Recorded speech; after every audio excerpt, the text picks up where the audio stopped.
Kaliang jongi kum ka JNC rengkat ke JSU rengkat ki nong song senong jong ka ilka sutengah nungkok ngi aku blay ya ka Hima Sutengah Youth Federation ka baar ya ka ilka sutengah ka bala tre borba rengkat lang bat ngi kiseng bahalang bar kini kinong rep na kene ka ilka nong kle ngi lala ban pensenge ya kene ka public hearing kene hi ka pen isyai baladangi kum ki pait ba ngi teli ke sorkar kamla ban le yengi takene kede ke message ka bakliar sa ka sorkar wat ile kai bat ka hok ka jong pait ba bat ka hok ka jong nong rep ka jing pensenge ya ka public hearing kampat de ka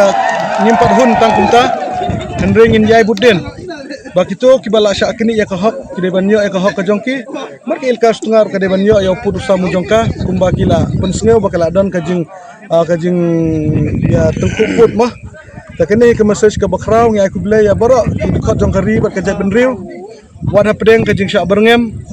wada pedeng ka jing sya khanglat jong kiseng bahalang ha kinong ilam ilka hendring ilala ban pohadu ka ne ka jaka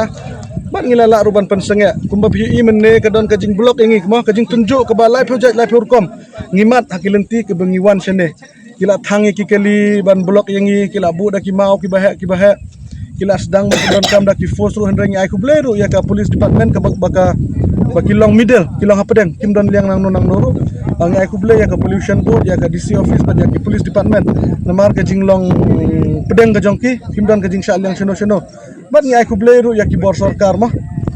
tangba ngi kwa ya kwa ban pha ka message sya sembut menteri nang ba jongi bolong ru home minister pusat presiden tensong ngi aku blay sar ya kene ka jing alat ka jongpi ban yengi kinong persya ya la se kede ka sur ka jongpi kene ka wengi kwa ban request ru ya ka sarkar bakan page ya kini ki issue ba kini kinong song senong ba kini ka sunga kala res kimde ban leklet ya kene tenang balano da kino ki company ki kwa ban sen company ki kwa ban ra ka development kade ban long da ka jing hunlang da ka jing la bor ka hok ka jong pai ba habang iwan senede ngi iba kidon ki machine ki bahe ka jingkeli ka bangi kwa ban bu ya ka government ba ya ka pollution board haba menta kadang long tang ka public hearing ban environmental clearance satu kila yon am ya ka CTE ya ka CTO ba kilala ban wanra kini ki machinery ban luri ka kende kumne